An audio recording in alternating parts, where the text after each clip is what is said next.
Hello, I am Muchaneta to Napel and I'm here at Munich Fabric Start. And for those of you who usually watch my interviews here, you would know this face, this wonderful face right in front of you right here. This is Nikita, and I've had her on the sofa before. We've kind of had a nice chit chat, haven't we, Nikita? Very fluid. Very much so. So I had to invite her back. But for those of you who've never watched me before, I'll let you introduce yourself, Nikita. Go ahead. So I'm Nikita. I'm a senior denim designer for HUGO BOSS.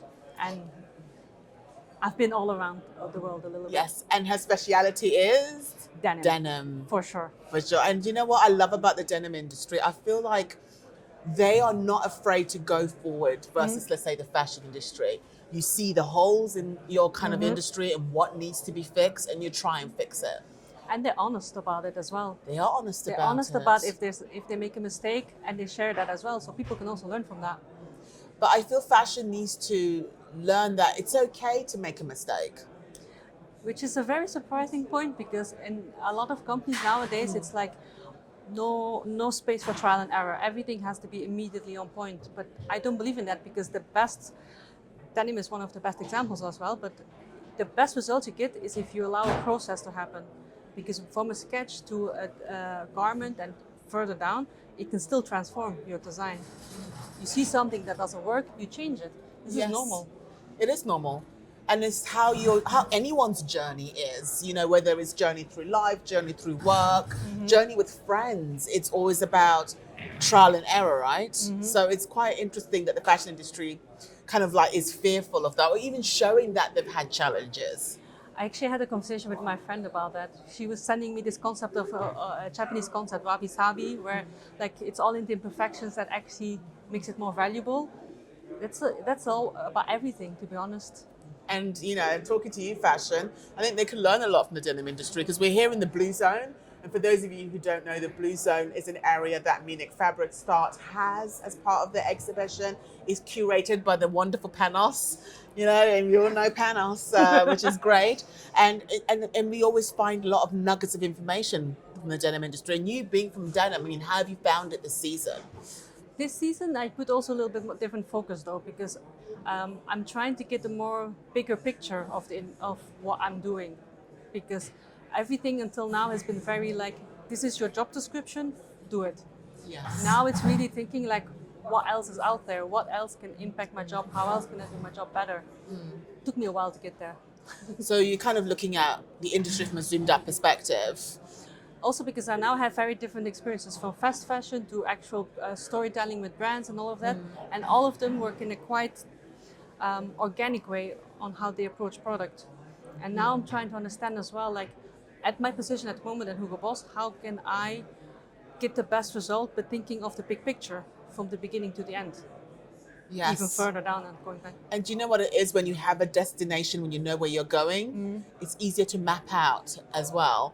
Even if you face a challenge or you face a hurdle, you know where you're going. So it's about changing direction a little bit. But that's even the beauty of things. The hurdles make it actually more fun, because then you can go. I usually go up to some denim friends and be like, oh, this has happened to me. And then we just discuss, maybe with a glass of wine or whatever, but at least we come to suddenly like, oh, maybe that's a new idea. Let's try that. I mean, a glass of wine helps the medicine go down, doesn't it? Don't I know it? Suddenly all these ideas start coming into your mind and everything. I mean, I love the fact that you embrace things that most people fear. I know you don't know you do that, but you do. Like you're not afraid of challenges. You know that hurdles can be good in terms of your direction and where you're headed. You are quite fair. I find you very fair in terms of like when someone asks you a question, you don't shy away from it. Yes, I've been told I'm very direct. And there's nothing wrong with that. I think because I also expect from other people to be just as direct to me. Yes. If like what I'm doing, of how I am, because I find this is how you grow also as a person. Yes. And I feel there's no point if tiptoeing around me, because first of all I get very nervous. Yes. But also I just wonder like what else is there that you're not telling me. That is true. I don't think I tiptoe around No, you. definitely not. Definitely not. I was I like that. Yeah, my mum was like, Nikita. You know, so I'm always really happy to have you here, because I do feel that you are the fresh air that we need. because you see everything for what it is and you're not afraid to say it. And I do think that in the industry, it's so important for us to be honest, because when you're honest, you can say, this is what I'm struggling with. And then there's always somebody who can help you because they've gone through it and they can give you advice, you know? So there's a lot going on. So what kind of key messages would you like the fashion industry to learn from the denim industry? To have the open communication about trial and error, about mistakes, that they really focus on how can we do better instead of like, oh no, I did a mistake and then I'm embarrassed about it. No, it's actually an opportunity like to learn from it. It is a very, and I think Tice said it actually. I interviewed Tice from Tommy Hilfiger earlier, and he was saying that sometimes it's really good to kind of have those mistakes because it helps you then overcome and be better, and that kind of collaboration. So, I mean, I see where you're coming from, and I hope the message will get through. I hope so. I think that already in the denim industry, it's loud and clear.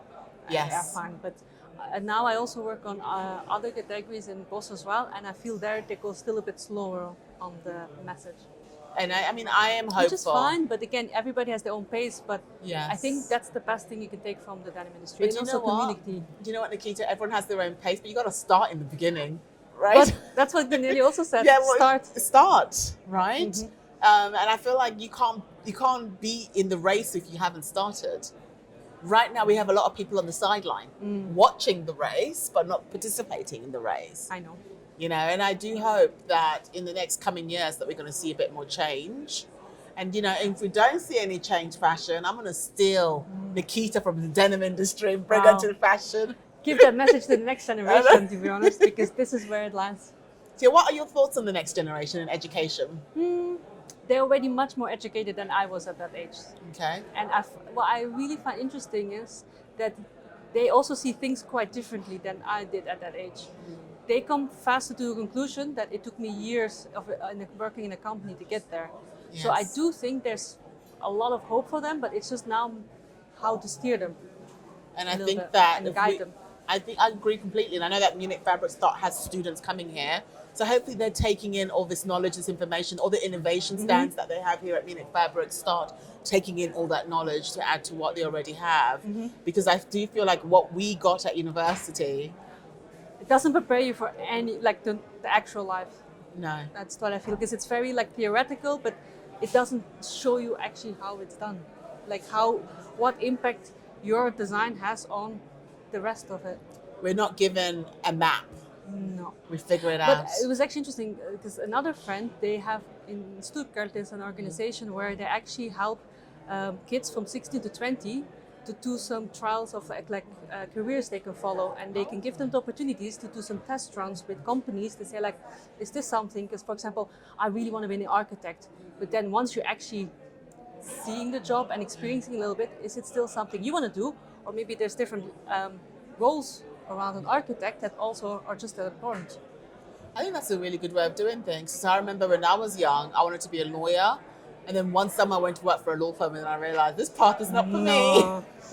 You know, and if I hadn't done that, who knew? You know, I'd have been miserable in my job as a lawyer, corporate lawyer, if my dad had his way. So I think you are right. It's super important to kind of know what it is that you want to do and so forth. So, you know, if we take that, what you just said, and apply that to the industry, maybe I think it's they a can very test good things first and step. then right, they can test things and see what works for them, because what works for one doesn't work for another. Because when I started, I just knew I wanted to be a designer. Yes. But if I now look back for like 17 years ago, maybe if I now look back, maybe I wouldn't want to be a designer.